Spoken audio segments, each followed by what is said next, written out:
नमस्कार, मी अतुल सोनकांबळे। आज आपण इंदापूर शहरातील ज्या ठिकाणी जगद्गुरू संत तुकाराम महाराज यांची पालखी या पालखीचा मुक्काम या ठिकाणी असतो त्या ठिकाणी आपण पोहोचलेलो आहोत।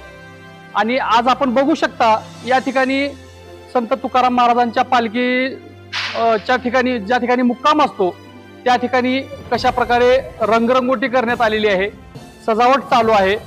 जगात भारी पंढरीची वारी, आमासी ते काय चिंता या पोटाची, माऊली आमची पांडुरंग, असा सुंदर संदेश या रंगरंगोटीच्या माध्यमातून दिला जात आहे।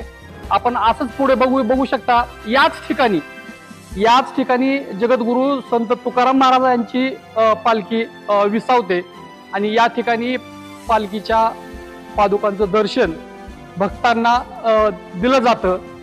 आपण बघू शकता या ठिकाणी शब्दाचे इमान, अक्षराचे रान, अभंगाचे पान तुकाराम, असा सुंदर संदेश या ठिकाणी देण्यात आलेला आहे।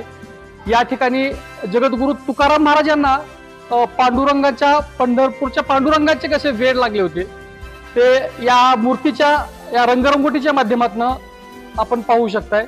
अशीच सुंदर रंगरंगोटी या ठिकाणी आपण बघू शकता। सर्व वारकरी, टाळकरी, विनेकरी यांची रंगरंगोटी या ठिकाणी केलेली आहे आणि साक्षात पंढरपूरचा पांडुरंग आणि जगद्गुरू संत तुकाराम महाराज यांचे प्रतिमा रंगरंगोटीच्या माध्यमातून या ठिकाणी भाविक भक्तांना दाखवण्याचा प्रयत्न या ठिकाणी करण्यात आलेला आहे।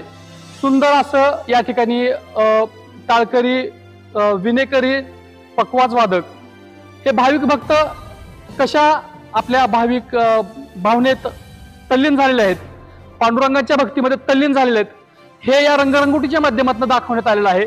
आपण बघू शकताय पायी चालत येणाऱ्या भाविक भक्तांसाठी या ठिकाणी त्यांची कसल्याही प्रकारची गैरसोय होऊ नये, त्यांना कुठल्याही प्रकारचा त्रास होऊ नये यासाठी ते विसावा घेऊ शकतात। असं या ठिकाणी सुसज्ज असं मंडप वरती पत्रे टाकलेले आहेत। पाऊस जरी आला तरी त्या भाविक भक्तांची गैरसोय होऊ नये या दृष्टीनं सुंदर असं या ठिकाणी नियोजन नगर परिषदेने केलेलं आहे आणि सुंदर असा या भल्या मोठ्या मैदानामध्ये वेगवेगळा संदेश या नगर परिषदेने देण्याचा प्रयत्न केलेला आहे।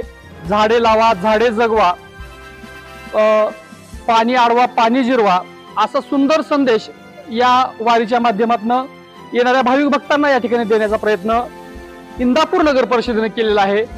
आपण तोपर्यंत पाहणारच आहोत। अवघ्या 2 दिवसाच्या कालावधीमध्ये या ठिकाणी जगद्गुरू संत तुकाराम महाराज यांची पालखी या ठिकाणी येणार आहे आणि पूर्ण पालखीचं लाईव्ह दृश्य आपण पाहणार आहोत। तोपर्यंत मी अतुल सोनकांबळे, इंदापूर। महाराष्ट्र पोलीस न्यूज 24 साठी महाराष्ट्र प्रतिनिधी अतुल सोनकांबळे। अशाच नवीन अपडेटसाठी आता सबस्क्राइब करा महाराष्ट्र पोलीस न्यूज 24 या न्यूज चॅनलला। व्हिडिओ आवडला असेल तर लाईक, शेअर आणि कमेंट करायला विसरू नका। धन्यवाद।